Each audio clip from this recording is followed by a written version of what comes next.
چونکہ ان کے بننے سے یہ مرکز جہاد بنی. اللہ کے ہاں جہتیں نہیں، 6 جہتیں شمال جنوب مشرق مغرب نیچے. اللہ کے ہاں یہ جہتیں نہیں. اگر وہ جہتوں میں آ جائے اللہ نہیں رہتا. وہ جہاد سے ماورا ہے، اس لیے وہ اشارے میں نہیں آتا. اشارے میں وہ آئے گا جو جہتیں رکھے گا. جو جہتوں سے ماورا ہو وہاں اشارے نہیں ہوتے. اللہ اشاروں میں نہیں آتا.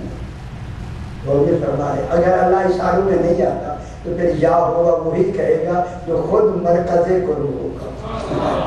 اور نہیں فرما رہا تو پھر یا ہوا کون کہے جو اشاروں میں نہیں ہوتا. اے کون کہے اے وہ اور فرمائیں اے وہ کون کہے. اور تو یا ہوا اللہ یعلم اے ہوا کون کہہ رہا ہے جناب علی. جب اے ہوا جناب علی کہہ رہے ہیں تو پھر یہ کیا ہوا. وہ تو وہ اشارے میں تو ہے نہیں. اشاروں میں تو آتا نہیں ہے. اشارے تب ہوتے ہیں جب کوئی مرکز قرب ہو. تو اب جو مرکز قرب ہوگا وہی کہہ سکتا ہے یا ہوا اے ہو. یا اللہ کہہ سکتا ہے وہ کہہ سکتا ہے. ہم نہیں کہہ سکتے. اللہ کدھر ہے کس طرح کرنا کہاں ہے اللہ کیسے حیثیت سے کس جگہ کوئی معلوم نہیں. تو پھر جب ہمیں معلوم ہی نہیں ہے تو پھر یا اللہ حرف ندا کو کیسے پکارے گی. تو پکار میں تو آتا نہیں. تو ہمارے تصور میں کسے پکارے جو تصور میں بھی نہیں آتا. تو پھر یہ تصور پکار کون بتا رہا ہے. اگر یہ مرکز وجود نہ ہوتے عالمین کے یہ مرکز نہ ہوتے تو توحید کی سمجھ کیسے آتی. یا اللہ کیسے کہتے. یا رب کیسے کہتے. یا ہوا کیسے کہتے. یہ ہوا کہ اب جو ہم کہتے یہ کن کی بنا پہ کہتے ہیں ان کی بنا. اب معلوم ہو گیا جو بھی نظام کلام میں چل رہا ہے کلامی نظام چل رہا ہے اس کلامی نظام کے مرکز کو علی کہتے ہیں. کون جناب علی امیر المومنین.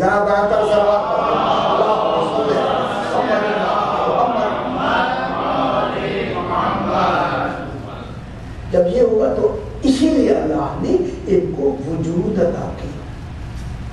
یہ کل میں نے بیان کیا وجود عطا کیا. ان کا وجود یہ جو وجود بنا ہے اس کو کہتے ہیں وجود نسبی وجود ظاہری وجود مرئی وجود حسی. ٹھیک ہے سامنے نظر آ رہا ہے ایک محسوس ہو رہا ہے یہ چل کر رہی ہے یہ کھا پی رہے ہیں. یہ جو ان کا وجود ہے یہ وجود برائے مرکز عالمین ہے. اس وجود میں یہ سبب وجود عالمین ہے. اس وجود میں یہ سبب بقائے عالمین ہے. اس وجود میں یہ علت غائی عالمین ہے. یہ وجود نہ ہوتا تو سبب وجود اللہ نہیں ہو سکتا.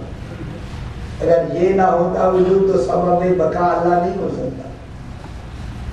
سبب بقا عالمین کی امام ہوتا ہے اللہ نہیں ہوتا. امام کی سبب بقا اللہ ہوتا.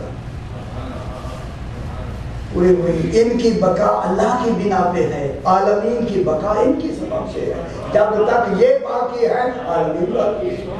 پھر عالمین کو باقی رکھنے کے لیے امام کا ہونا کتنا ضروری ہے.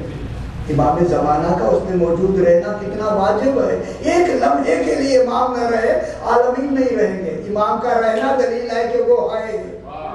ایک توحید کا ثبوت ہو گیا. امام کا وجود ثبوت توحید ہو گیا. امام کا ہونا دلیل ہے کہ اللہ ہے. اور جب تک امام ہے وہ ثبوت بنے گا دلیل بنے گا قرآن بنے گا. کس کی؟ اللہ کے اللہ ہونے کی دلیل امام. اس لیے ان کو کیا بنایا وجود عطا کیا. وجود عطا کر کے ان کو کیا بنایا مرکز جہاد.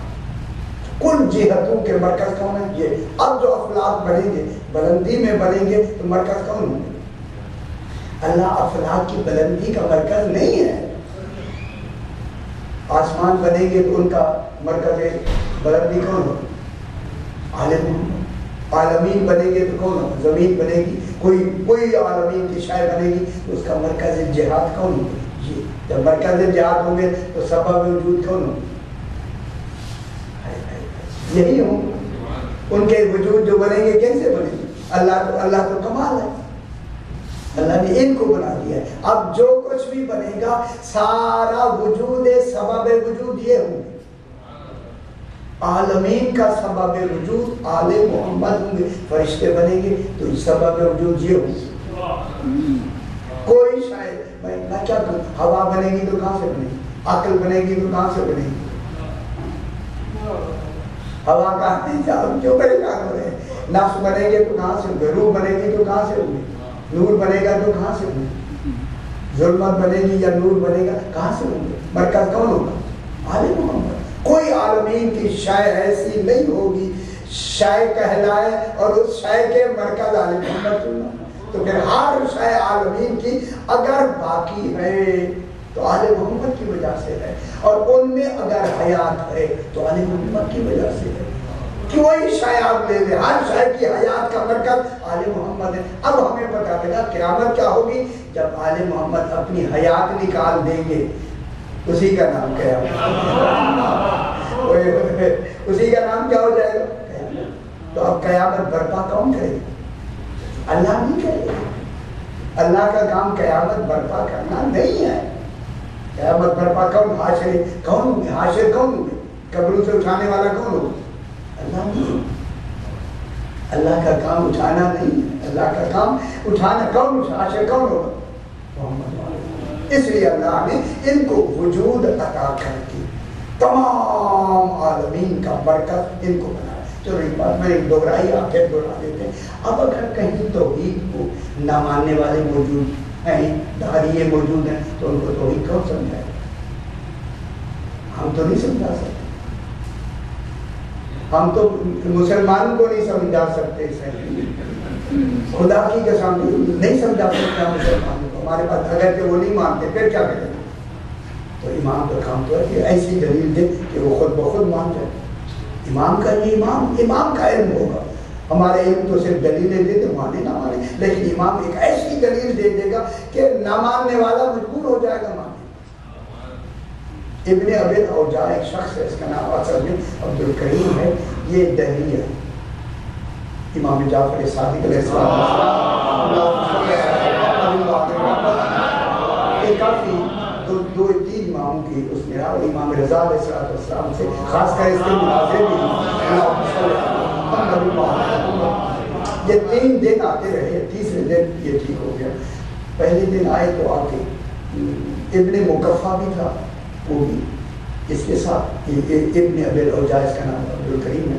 عبداللہ ابن مکفہ ایک شخص ہے, وہ بھی دے گیا تھا. ایک اور بھی تھا, وہ آ کے امام کے بعد پہلے دن آ کے بیٹھے تو اسی بات ہوئی, چلے گئے. اب جب دوسرا دن ہوا پھر یہ آئے.